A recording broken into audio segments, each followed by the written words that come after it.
America సుంకాల తగ్గింపుతో ఈ కంపెనీలకు చాలా లాభం. భారత్, అమెరికా దేశాల మధ్య కుదిరిన చారిత్రాత్మక వాణిజ్య ఒప్పందం భారతీయ పారిశ్రామిక రంగానికి కొత్త ఊపిరి పోసింది. ఈ ఒప్పందం ద్వారా రెండు దేశాల మధ్య వాణిజ్య సంబంధాల్లో సరికొత్త శకం ప్రారంభమైందని ఆర్థిక నిపుణులు విశ్లేషిస్తున్నారు. ప్రధానంగా అమెరికాకు భారీగా ఎగుమతులు చేసే భారతీయ కంపెనీలకు ఇది ఒక వరం అని చెప్పవచ్చు. అమెరికా ప్రభుత్వం భారతీయ ఎగుమతులపై సుంకాలను 18% తగ్గించడంతో పాటు గతంలో 25% ఉన్న పెనాల్టీ సుంకాన్ని పూర్తిగా తొలగించింది. దీనివల్ల భారతీయ వస్తువుల ధరలు అంతర్జాతీయ మార్కెట్లో తగ్గుతాయి. దీంతో ఎగుమతులు భారీగా పెరిగే అవకాశం ఉంది. కొటక్ ఇన్స్టిట్యూట్ ఆఫ్ ఈక్విటీస్ నివేదిక ప్రకారం ఈ నిర్ణయం వల్ల భారత రూపాయి విలువ కూడా బలపడే సూచనలు కనిపిస్తున్నాయి. ఈ ఒప్పందం వల్ల ప్రధానంగా లబ్ధి పొందే ప్రధాన రంగాలను ఒకసారి చూద్దాం.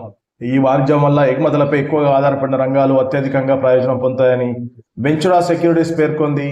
టెక్స్టైల్స్, రసాయనాలు, ఆటోమొబైల్ పరికరాలు, ఆభరణాలు, సీ ఫుడ్ రంగాల్లో ఈ పన్ను తగ్గింపు కలిసి రానుంది.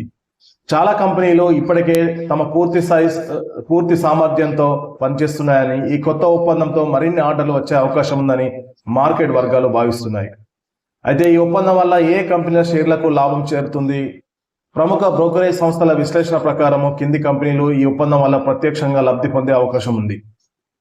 టెక్స్టైల్ రంగంలో వచ్చేసి Gokul Das exports, Welspun living, Indo count industries, KPR mills trading, Arvind మరియు వర్ధమాన్ టెక్స్టైల్స్.